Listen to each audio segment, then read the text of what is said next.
Hey there! Ever looked at Japanese writing and thought, there's just no way I can learn all that? Well, what if I told you that's about to change?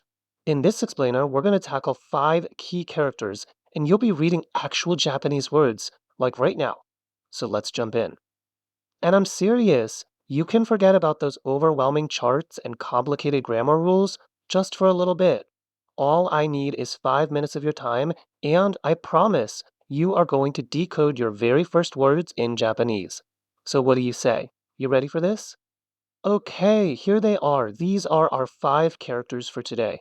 Now, in a hiragana, that's one of the main Japanese alphabets, this group is known as the sa line. They sound like this: sa, shi, su, sei, and so. Simple, right? Let's take a look at each one. All right, now for the really cool part. We're going to dive into the sound and the shape of each one. The big secret here is just connecting what you see with what you hear. And hey, don't just sit there. Try drawing these in the air with your finger as we go. It really helps, trust me. First up, we've got this one, sa. It makes the saw sound. Super easy. Just think of the saw in salsa. Okay, so how do we actually write this thing? So in Japanese, the order you write the lines, the stroke order, is a pretty big deal. But don't worry, this one's just 3 quick moves. First, you've got a little horizontal line, then a vertical line that cuts right through it, and to finish it off, a nice curved sweep at the bottom. Go on, try it with me. 1, 2, and 3. Boom, you just wrote sa. Okay, next on our list is she.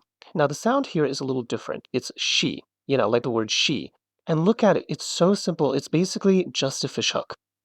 Seriously, this character is all about that smooth, elegant flow of hiragana. There are no separate parts, it's just one single fluid motion. You start at the top and just whoosh, a simple flowing curve down. That's literally it. One stroke, done. That's she. Character number 3 is su. This makes the su sound. Think sushi, which, by the way, is a word you're about to be able to read. For real. The thing to notice with this one is that cool little loop it's got at the end. And writing it is just 2 simple steps. You start with that horizontal line across the top, just like we've seen before. Then you draw a long line straight down that curves around into that little loop. And there you have it. That's su. Okay, moving on to number 4. This is se.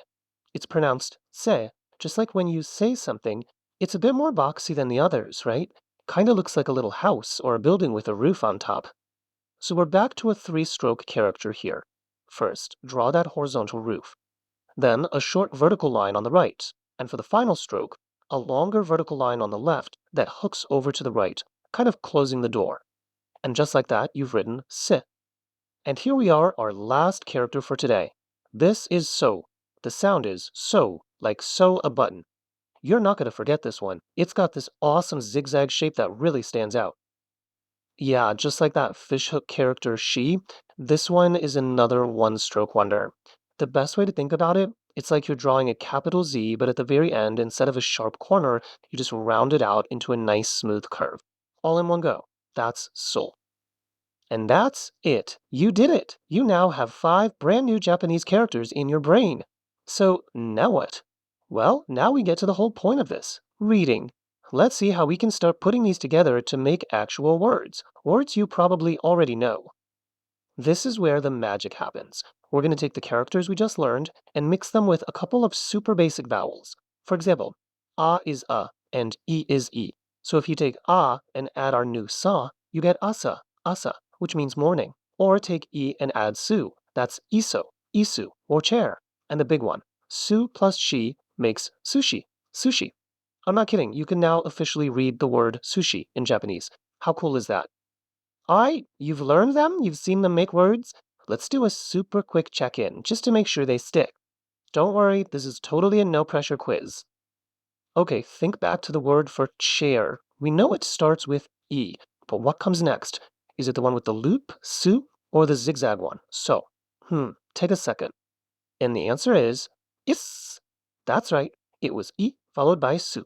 If you got that, seriously, great job. That means you're not just memorizing shapes, you're recognizing them in actual words. That is a massive deal. Okay, let's switch gears and test your ears for a second. In Japanese, you'll find words that sound almost identical, with just one little sound changing the whole meaning. So, this is a listening challenge. Let's see if you can pick up on the difference. So, take a look. You've got two words up here. Option A is kasa, that's kasa. Option B is kasu, kasu. I'm going to say one of them twice. All you have to do is listen closely and tell me if it's A or B. Ready? Listen up. Kasa, kasa. And the word was A, kasa, kasa, which means umbrella. Did you catch that clear S sound at the end? Fantastic. See, you're not just learning to see the difference anymore, you're learning to hear it. That's huge. And that's a wrap. Seriously, take a second and let that sink in. This wasn't just some boring drill. You've actually unlocked the key to reading a whole bunch of new words. I mean, just look at this list. Just by learning those 5 characters and mixing them with a few others, you can now recognize all of these words. You've got morning, chair, sushi, umbrella, the list goes on. That's what happens when you learn the building blocks. It's like a superpower. So, what this all proves is that learning a new language isn't about staring up at some impossible mountain. Nope. It's just about taking one small step and then another. Today, you took a huge first step, and you totally nailed it. So the only real question now is, what are you going to learn to read next? Thanks so much for joining me. Please follow us to learn better Japanese.